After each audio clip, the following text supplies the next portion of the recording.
Hello friends, मैं हूं कुर्बान और आप देख रहे हैं दी ईवी टेक। तो चलिए आज हम लोग देखते हैं सफारी कार के पोर पिकअप और ये चेक इंजन आने का और एक रीज़न क्या है। तो ये गाड़ी जब कस्टमर लेके आया था, जिसमें कस्टमर का कंप्लेन था ये चेक इंजन लाइट जल रहा है और ये ड्राइव मोड भी काम नहीं कर रहा है। और देखिए ड्राइव मोड में तीनों में येलो कलर का लाइट जल रहा है, मतलब ड्राइव मोड में वो लाइट जल रहा है। लेकिन ये होना नहीं चाहिए, एक लाइट ही एक में शो करना चाहिए। जैसे कि आप सिटी ड्राइव में लगाते हो तो सिटी ड्राइव में ही सिर्फ लाइट जलना चाहिए, अगर वाइट मोड में लगाते हो तो सिर्फ वाइट मोड में ही जलना चाहिए। तीनों में जल रहा है तो इसका मतलब आपका ड्राइव मोड ये काम नहीं कर रहा है और गाड़ी पिकअप भी थोड़ा कम हो रहा है। तो इसके लिए सबसे पहले हम लोग स्कैन करेंगे, स्कैन करके देखेंगे क्या कोड आ रहा है।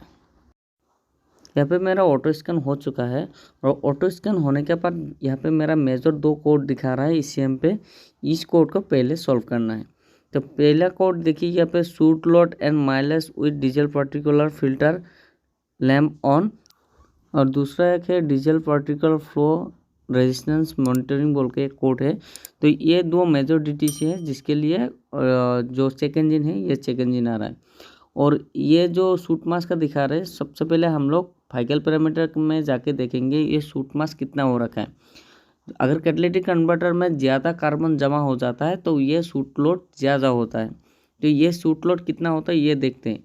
ये मिनिमम 100 के नीचे होना चाहिए, तब ये गाड़ी में कुछ भी प्रॉब्लम नहीं शो करता है।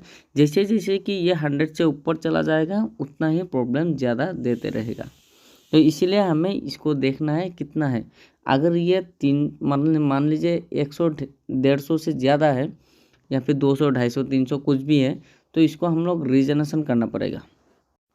तो इसके लिए हम लोग सबसे पहले परसेंटेज ऑफ सूट मास देख लेते हैं क्या कितना है। तो यहाँ पे देख सकते हैं मेरा सूट मास कितना है, 300 से ऊपर जा रहा है सूट मास। तो इस कार को रीजनरेशन करना बहुत ही ज़रूरी है। हम लोग रीजनरेशन 2 तरह से कर सकते हैं। एक तो हो गया लैपटॉप से हम लोग सर्विसिंग सेंटर पे कर सकते हैं, दूसरा हो गया ड्राइविंग करके। मान लीजिए आप बाहर है, सर्विस सेंटर से बहुत दूर है, तो आप एक काम कर सकते हैं, 2 नंबर गियर में कुछ देर चला के ये इसको रीजनरेशन कर सकते हैं। 2 नंबर के गियर पे आपको 2 नंबर में ही रखना है, गियर चेंज नहीं करना है। 5 से 10 मिनट तक चलाने से ये अपने आप वो ठीक हो जाता है, रीजनरेशन हो जाता है। अगर उसके बाद भी आपका प्रॉब्लम दिखा रहा है, नहीं हो रहा है, तो इसको सर्विस सेंटर पे लाइए। इसको लैपटॉप से ही करना पड़ेगा फिर, तो ये जाएगा नहीं। तो इसके लिए सबसे पहले हम लोग लैपटॉप से करने से पहले कूलेंट टेम्परेचर को देखना ज़रूरी है। कूलेंट टेम्परेचर 70 डिग्री से ऊपर होना पड़ेगा। और उसके बाद हम लोग रीजनरेशन करेंगे। रीजनरेशन के लिए क्या करेंगे, रूटीन टेस्ट पे जाएंगे। रूटीन टेस्ट पे जाके यहाँ पे एक ऑप्शन होगा डेप्थ रीजनरेशन बोल के। उसके बाद हम लोग इसको स्टार्ट करेंगे। स्टार्ट करने के बाद यहाँ पे रूटीन ओके दिखाएगा। अगर कहीं पे कुछ प्रॉब्लम ना हो, जैसे कि सेंसर में अगर कुछ भी प्रॉब्लम नहीं है, वायरिंग में अगर कुछ भी प्रॉब्लम नहीं है, या फिर फैन अगर सही से चल रहा है, तो ये कुछ भी अगर प्रॉब्लम नहीं होता तो यहाँ पे रूटीन ओके बोल के लिखा आएगा। और जो हमारा कार का आइडल कंडीशन है, आइडल में यहाँ पे 3000 RPM से ऊपर चला जाएगा, जो RPM होता है इंजन का RPM। और ये इसी तरह इसी कंडीशन में 15 से 20 मिनट तक नॉन स्टॉप इसी कंडीशन में रहेगा।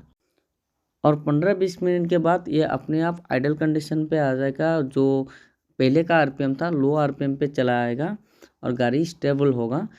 लेकिन सबसे बड़ी बात है कि जब भी आप ये रीजनरेशन करते हैं, बोनेट को हमेशा ओपन रखना है, इसी को ऑफ करके रखना है।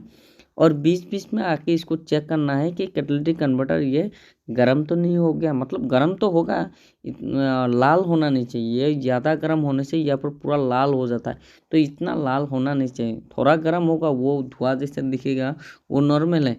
लेकिन अगर लाल हो गया ये कैटालिटिक कन्वर्टर, तो इसका मतलब ये उसमें जो कैटालिटिक कन्वर्टर है ये जाम है।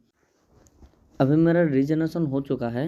अभी हम लोग देखेंगे रीजनरेशन के बाद इसमें सूट लोड कितना दिखाता है, कितना परसेंटेज ऑफ सूट मास है कैटालिटिक कन्वर्टर में, इसको देखेंगे। और रीजनरेशन करने के टाइम पे हमेशा ध्यान रखिए कि खुली जगह होना चाहिए। अगर किसी रूम पे कर रहे हैं, हॉल पे कर रहे हैं, उसमें एग्जॉस्ट फैन होना बहुत ज़रूरी है। यहाँ पे देख सकते हैं मेरा सूट परसेंटेज 44 है ओनली। तो 44% ऑफ सूट मास है, इसका मतलब मेरा रीजनरेशन पूरी तरह से कंप्लीट हो चुका है। अभी हम लोग क्या करेंगे, इसका DTC जो है, इसका DTC पूरा क्लियर कर देंगे, और DTC को क्लियर कर देंगे जो भी है। क्लियर करने के बाद देखेंगे कि मेरा चेक इंजन जो लाइट है, चेक लाइट या फिर मलफंक्शन लाइट, और जो मेरा मोड लाइट, जो मोड ड्राइव मोड है, ये ड्राइव मोड काम कर रहा है कि नहीं, इसको चेक करेंगे। मेरा DTC क्लियर हो चुका है। अभी हम लोग कार को स्टार्ट करके देखेंगे कि चेक लाइट है कि नहीं।